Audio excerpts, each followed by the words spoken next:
तो दोस्तों welcome back to my YouTube channel Kripal exam study. आप सभी लोगों का मेरे यूट्यूब चैनल पर बहुत बहुत स्वागत है। तो दोस्तों आज हम कवर करने वाले हैं सामान्य ज्ञान के टॉप 30 क्वेश्चन। जी हाँ दोस्तों, काफ़ी इंपॉर्टेंट क्वेश्चन है जो मैं आपके लिए लेकर आया हूँ। बार बार एग्जाम में पूछे गए हैं और आगामी सभी प्रतियोगी परीक्षाओं के लिए इंपॉर्टेंट रहने वाले हैं। तो वीडियो आपके लिए रहने वाली है हेल्पफुल। वीडियो को फुल वॉच करें दोस्तों। यदि आप किसी भी प्रतियोगी परीक्षा की तैयारी कर रहे हैं, इससे पहले चैनल को सब्सक्राइब कर लें, बेल आइकन प्रेस कर लें ताकि इसी प्रकार की वीडियो का अपडेट सबसे पहले आपके यहाँ तक पहुँच सके। तो शुरू करते हैं दोस्तों। पहला प्रश्न है आपकी स्क्रीन पर, मैं मुट्ठी भर बाजरे के लिए हिंदुस्तान की बादशाहत खो देता किस शासक के वचन है। तो दोस्तों आपको बताना है कि ये वचन किसका है। तो राइट आंसर हो जाएगा ऑप्शन सी, शेरशाह सूरी। जी हाँ दोस्तों, ऑप्शन सी इसका करेक्ट आंसर होगा। शेरशाह सूरी के द्वारा जो वचन कहे गए हैं वह मैं मुट्ठी भर बाजरे के लिए हिंदुस्तान की बादशाहत खो देता। अगला प्रश्न है दूसरा, भारत में प्रथम बार किस युद्ध में तोपों का प्रयोग किया गया था। काफ़ी वेरी मोस्ट इंपॉर्टेंट क्वेश्चन है दोस्तों, काफ़ी बार पूछा भी गया है और आगामी प्रतियोगी परीक्षा में पूछा भी जाएगा। तो दोस्तों प्रथम बार तोपों का प्रयोग किस युद्ध में किया गया था। तो राइट आंसर हो जाएगा ऑप्शन बी, पानीपत के प्रथम युद्ध में। जी हाँ दोस्तों, 21 अप्रैल 1526 ईस्वी को जो पानीपत का प्रथम युद्ध हुआ था इब्राहिम लोदी और बाबर के मध्य, उसमें प्रथम बार तोपों का प्रयोग किया गया। तो याद रखें दोस्तों। अगला प्रश्न है तीसरा, किस शासक ने अपने शासनकाल में संगीत व नृत्य पर प्रतिबंध लगाया था। काफ़ी मोस्ट इंपॉर्टेंट क्वेश्चन है दोस्तों, पूछा गया था एसएससी 2014 में। किस शासक ने अपने शासनकाल में संगीत व नृत्य पर प्रतिबंध लगाया था।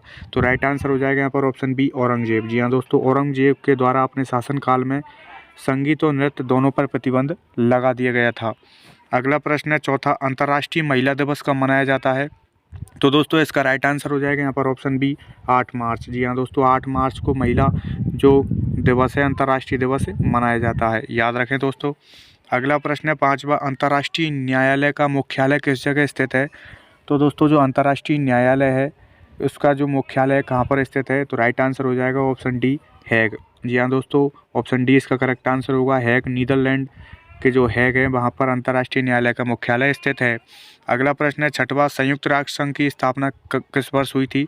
तो दोस्तों जो संयुक्त राष्ट्र संघ की स्थापना किस वर्ष हुई थी। राइट आंसर हो जाएगा ऑप्शन डी, 1945। जी हाँ दोस्तों, 1945 ईस्वी में 24 अक्टूबर 1945 को संयुक्त राष्ट्र संघ की स्थापना की गई थी। अगला प्रश्न है सातवां, भारतीय संविधान सभा का चुनाव प्रथम बार किस प्रकार हुआ था। तो दोस्तों जो भारतीय संविधान सभा थी उसका चुनाव प्रथम बार किस प्रकार हुआ था।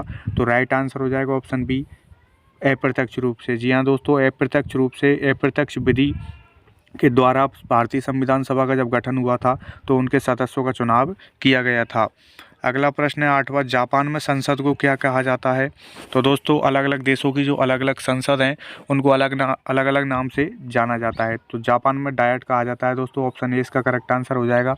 डायट कहा जाता है जापान देश में संसद को। अगला प्रश्न है दोस्तों नवा, सर्वप्रथम भारत रत्न किसको मिला था। तो दोस्तों जो सर्वप्रथम भारत रत्न किसको मिला था। राइट आंसर हो जाएगा यहाँ पर option C, doctor Radhakrishna Sarvepalli. जी हाँ दोस्तों, ऑप्शन सी इसका करेक्ट आंसर हो जाएगा। और दोस्तों याद रखें 1954 में भारत रत्न प्रारंभ हुआ था। और दोस्तों जो डॉक्टर राधाकृष्ण सर्वपल्ली है इनके साथ एक व्यक्ति को और मिला था सर्वप्रथम, क्या दोस्तों, भारत रत्न, उनका नाम था सी राजगोपालाचार्य। उनको भी यहाँ पर इनके साथ साथ भारत रत्न मिला था। अगला प्रश्न है दोस्तों 10वां, हम भारत के लोग भारत को कहाँ पर लिखा हुआ है। तो दोस्तों हम भारत के लोग भारत को कहाँ पर लिखा हुआ है। राइट आंसर हो जाएगा ऑप्शन सी, प्रस्तावना। जी हाँ दोस्तों, प्रस्तावना के जो फर्स्ट शब्द हैं यानी कि प्रारंभिक जो शब्द हैं वो इसी प्रकार से शुरू होते हैं दोस्तों, हम भारत के लोग भारत को, एक संपूर्ण जो इस प्रकार से शब्द स्टार्ट होते हैं। तो याद रखें दोस्तों ये शब्द प्रस्तावना में उल्लेखित हैं। अगला प्रश्न है दोस्तों 11वां, संसद के किस अंग को भंग किया जा सकता है। काफ़ी मोस्ट इंपॉर्टेंट क्वेश्चन है दोस्तों और सिंपल क्वेश्चन है, अधिकतर एग्जामों में पूछा गया है। राइट आंसर हो जाएगा यहाँ पर ऑप्शन ए, लोकसभा। जी हाँ दोस्तों, लोकसभा एक अस्थायी सदन है, याद रखें दोस्तों, जबकि राज्यसभा स्थायी सदन है। लोकसभा को भंग किया जा सकता है राष्ट्रपति के द्वारा, वहीं राज्य में विधानसभा एक अस्थायी सदन है जिसको भंग किया जा सकता है राज्यपाल के द्वारा। अगला प्रश्न है दोस्तों यहाँ पर 12वां, गदर पार्टी का गठन किसने किया था। तो दोस्तों जो गदर पार्टी थी उसका गठन किसके द्वारा किया गया था।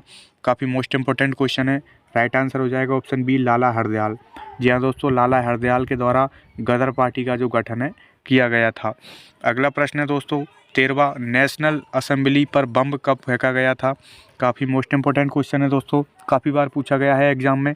तो दोस्तों जो नेशनल असेंबली है उस पर बम फेंका गया था, कब फेंका गया था। राइट आंसर हो जाएगा ऑप्शन डी 1929 ईस्वी में। जी हाँ दोस्तों 1929 ईस्वी में सरदार भगत सिंह और उनके जो सहयोगी थे बटुकेश्वर दत्त, उनके द्वारा यहाँ पर नेशनल असेंबली पर बम फेंका गया था।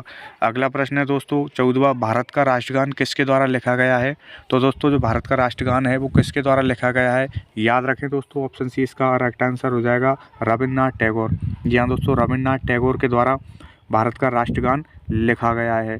इसके अलावा इन्होंने अन्य देश का भी जो राष्ट्रगान है लिखा है दोस्तों, बांग्लादेश का भी लिखा है। अगला प्रश्न है दोस्तों 15वां क्वेश्चन है दोस्तों 42वां संविधान संशोधन कब हुआ था। तो राइट आंसर हो जाएगा पर ऑप्शन सी 1976 ईस्वी में। जी हाँ दोस्तों ऑप्शन सी इसका करेक्ट आंसर हो जाएगा 1976 ईस्वी में जो 42वां संविधान संशोधन हुआ था। याद रखें दोस्तों ये बहुत बड़ा संविधान संशोधन था। इस संविधान संशोधन के द्वारा भारतीय संविधान में बहुत सारे संशोधन किए गए थे, तो ये भारत का सबसे बड़ा संविधान संशोधन है। अगला प्रश्न है दोस्तों 16वां, गांधी जी को महात्मा की उपाधि किसने दी थी। तो दोस्तों जो महात्मा गांधी जी थे उनको महात्मा की उपाधि किसने दी थी। तो राइट आंसर हो जाएगा यहाँ पर ऑप्शन डी रविन्द्रनाथ टैगोर। जी हाँ दोस्तों याद रखें रविन्द्रनाथ टैगोर के द्वारा इनको महात्मा कहा गया था। अगला प्रश्न है दोस्तों 17वां, कांकोरी कांड कब हुआ था। तो दोस्तों कांकोरी जो कांड है कब हुआ था, इसका राइट आंसर हो जाएगा पर ऑप्शन सी 1925। जी हाँ दोस्तों सितंबर 1925 में जो कांकोरी कांड है हुआ था दोस्तों। जो सरदार भगत सिंह थे और उनके सहयोगी ने कांकोरी नामक स्थान पर रेल को लूटा था, इसलिए इसको कांकोरी कांड कहा जाता है। अगला प्रश्न है दोस्तों 18वां, भारतीय संविधान का निर्माण किस योजना के तहत हुआ था। तो दोस्तों आप सभी को पता है कि भारतीय संविधान का निर्माण किस योजना के तहत हुआ था। राइट आंसर हो जाएगा ऑप्शन बी कैबिनेट मिशन। जी हाँ दोस्तों कैबिनेट मिशन के द्वारा भारतीय संविधान का निर्माण हुआ था। उनमें 3 सदस्य आए थे दोस्तों, उनके द्वारा भारतीय संविधान जो सभा थी उसका गठन किया गया था। अगला प्रश्न है दोस्तों 19वां, विश्व की सबसे लंबी नदी कौन सी है। तो दोस्तों जो विश्व की सबसे लंबी नदी है उसका राइट आंसर हो जाएगा ऑप्शन ए नील नदी। जी हाँ दोस्तों नील नदी विश्व की सबसे लंबी नदी है, याद रखें दोस्तों। अगला प्रश्न है 20वां, भारत का आधुनिक मनु किसे कहा जाता है। तो दोस्तों भारत का जो आधुनिक मनु है किसे कहा जाता है। राइट आंसर हो जाएगा यहाँ पर option A doctor Bhimrao Ambedkar को कहा जाता है। जी हाँ दोस्तों याद रखें डॉक्टर भीमराव अम्बेडकर को भारत का आधुनिक मनु कहा जाता है। वहीं इनको संविधान का जनक व जननी भी कहा जाता है। याद रखें दोस्तों संविधान का जनक व जननी डॉक्टर भीमराव अम्बेडकर को के.वी. राव ने कहा था। किसने दोस्तों, के.वी. राव ने कहा था। अगला प्रश्न है दोस्तों 21वां, भारत का शेक्सपियर किसे कहा जाता है। काफ़ी वेरी मोस्ट इंपॉर्टेंट क्वेश्चन है दोस्तों, काफ़ी एग्जाम में पूछा गया है और आगामी एग्जाम में पूछा भी जाएगा। राइट आंसर हो जाएगा ऑप्शन डी कालिदास। या दोस्तों कालिदास को भारत का शेक्सपियर कहा जाता है। अगला प्रश्न है दोस्तों 22वां, मुस्लिम लीग की स्थापना कब हुई थी। तो दोस्तों अधिकतर एग्जामों में पूछा गया है कि मुस्लिम लीग की स्थापना कब हुई थी। राइट आंसर हो जाएगा ऑप्शन बी 1906। जी हाँ दोस्तों 1906 ईस्वी में मुस्लिम लीग की स्थापना हुई थी। 30 दिसंबर 1906 ईस्वी को किसने की थी दोस्तों, आगा खां। क्या दोस्तों, आगा खां और मुस्लिम लीग की स्थापना इनके द्वारा की गई थी। अगला प्रश्न है दोस्तों 23वां, भारतीय संविधान बनने में लगभग कितना खर्च हुआ था। तो दोस्तों काफ़ी इंपॉर्टेंट क्वेश्चन है। यह जो क्वेश्चन है दोस्तों अधिकतर एग्जाम में पूछा गया है और आपके एग्ज़ाम में आ सकता है। तो दोस्तों वेरी मोस्ट इंपॉर्टेंट है, याद रखें दोस्तों। इसका राइट आंसर हो जाएगा यहाँ पर ऑप्शन सी 63 लाख लगभग। जी हाँ दोस्तों क्लियर नहीं है कि इतना रुपए लगा था, इतना पैसा लगा था। यहाँ पर लगभग बताया गया है कि 63 लाख के लगभग या उससे अधिक दोस्तों लगभग है भारतीय संविधान बनने में पैसा अर्थात रुपया खर्च हुआ था।